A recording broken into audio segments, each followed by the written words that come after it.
1 2 3 lemon rice ಕನ್ನಡದಲ್ಲಿ ಹೇಳ್ರಿ. ಚಿತ್ರಾನ್ನ ಗೀತಾ ಏನಕ್ ನೀವು ಪೂಜಾ ಲೆಕ್ಕ ಇಟ್ಕೊಳ್ಳಿ ಆಯ್ತಾ.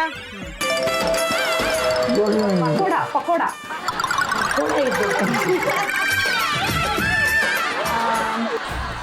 ಲಾಲಿಪಾಪ್ ಚಿಕನ್ ಲಾಲಿಪಾಪ್ ಯಾರು ಹೇಳ್ಕೊಟ್ರು? ಇದು ಕೌಂಟ್ ಮಾಡಲ್ಲ. ನಾನು ಹೇಳ್ಕೊಡೋಂಗಿಲ್ಲ. ಹೇಳ್ಕೊಟ್ರೆ ನಾನು ಕೊಡೋದಿಲ್ಲ. ಮ್ಯಾಮ್ ನಾನು ಚಿಕನ್ ತಿನ್ನಲ್ಲ, ಅದಕ್ಕೆ ಅವ್ರು ತಿನ್ನೋರು ಹೇಳ್ತಿಲ್ಲ. ಅದು ಗೊತ್ತಿಲ್ಲ. ಪಾಸನಿ ಪರವಾಗಿಲ್ಲ ನನಗೆ. ಬರ್ಗರ್ ವಡ ಇದನ್ನ ಹೇಳ್ಕೊಡಂಗಿಲ್ಲ. ಯಾರು ಆಟ ಆಡ್ತಿರೋದು? ಗೀತಾ ಮತ್ತೆ ಲತಾ. ಮಿಕ್ತರೆಲ್ಲ ಸೈಲೆಂಟ್ ಆಗಿರಿ. ಉದ್ದಿನವಡೆ ಇಟ್ಕೊಂಡಿರಿ ಮಾರ್ಕ್ಸ್ ಯಾವುದಕ್ಕೂ. ಫಾಸ್ಟಾಗಿ ಹೇಳ್ರಿ ಗೀತಾ ಅವರೇ. ಏನು ಹೇಳ್ತಾ ಇರತ್ತೆ ನಮ್ಮ ಗೀತಾ? Maggi Maggi